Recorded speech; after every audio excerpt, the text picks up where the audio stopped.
Channel of Vadodara. જેતપુરના Pithadiya toll નાકા પર કાર ચાલકની દાદાગીરી સામે આવી છે, જેના દ્રશ્યો સીસીટીવી કેમેરામાં કેદ થયા છે।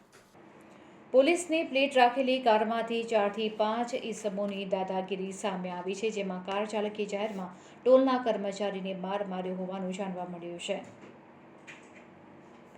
જેતપુરના પીઠડિયા ટોલ નાકા પર એમ્બ્યુલન્સને પહેલા જવા દેવાનું કહેતા કાર ચાલકનો પિત્તો ગયો હતો અને પીઠડિયા ટોલ નાકા પર લેનમાં કાર ચાલક સહિત અંદર બેઠેલા 4 જેટલા ઈસમોએ કર્મચારીને માર માર્યો હતો। દાદાગીરી કર્યા બાદ 3 થી 4 ગાડી ત્યાંથી ફ્રીમાં કાઢવામાં આવી હતી। દરેક ગાડીમાં પોલીસની પ્લેટ જોવા મળી હતી। આ સમગ્ર ઘટના સીસીટીવી કેમેરામાં કેદ થઈ રહી છે। ત્યારે ટોલ કર્મચારીને સારવાર અર્થે નજીકની વીરપુર હોસ્પિટલ ખાતે ખસેડવામાં આવ્યો છે। ટોલ ટેક્સના સંચાલકોએ પોલીસમાં આ બાબતને લઈને લેખિત ફરિયાદ આપી છે।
આજરોજ જેતપુરથી પીઠાડી આવતી સાઈડમાં ઇમરજન્સી લાઈન છે ત્યાં તહેવારના કારણે જે ટ્રાફિક થયો હતો એમાં અમુક ઇમરજન્સી ગાડીઓનો જે લાઈન છે એની અંદર એમ્બ્યુલન્સ પાછળ આવતી હતી, એક ગાડીએ વચ્ચે આવી ગઈ.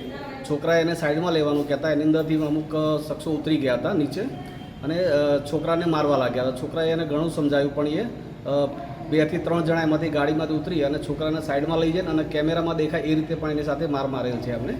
અમારા સ્ટાફે એને છોડાવવા જતાં જોયું તો અમારા સ્ટાફને ઘણું વાગેલ હોવાથી અત્યારે અમે એને સિવિલ હોસ્પિટલમાં લઈને આવ્યા છે, વીરપુર સરકારી હોસ્પિટલમાં. અને આ બાબતે અમે પોલીસને પણ જાણ કરી છે અને પોલીસ હાલમાં અહીંયા હોસ્પિટલમાં આવી છે અને તપાસ કરી રહી છે. ઢીકા પાટું અને હાથ પકડીને લાતોથી એ રીતે ચાર પાંચ જણા એને પકડી રાખી અને પાછળના મારવા લાગેલા એને, જેમાંથી અમુક સ્ત્રીઓ પણ હતી અને ધારદાર હથિયાર જેવું પણ કે એની પાસે દેખાતું હતું, જે પાછળ સંતાડીને ગાડીમાં મૂકતો કેમેરામાં જોવા મળે છે. એ બાબતે તમે શું કાર્યવાહી કરી? એ બાબતે અમે અત્યારે સૌથી પહેલાં તો એને હોસ્પિટલમાં અહીંયા લાવ્યા છીએ અને તાત્કાલિક અમે સારવાર કરાવીએ છીએ અને વીરપુર પોલીસને પણ જાણ કરી છે અને હાલમાં પોલીસ પણ એની કાર્યવાહી કરી રહી છે. અમે ફરિયાદ નોંધાવીએ છીએ.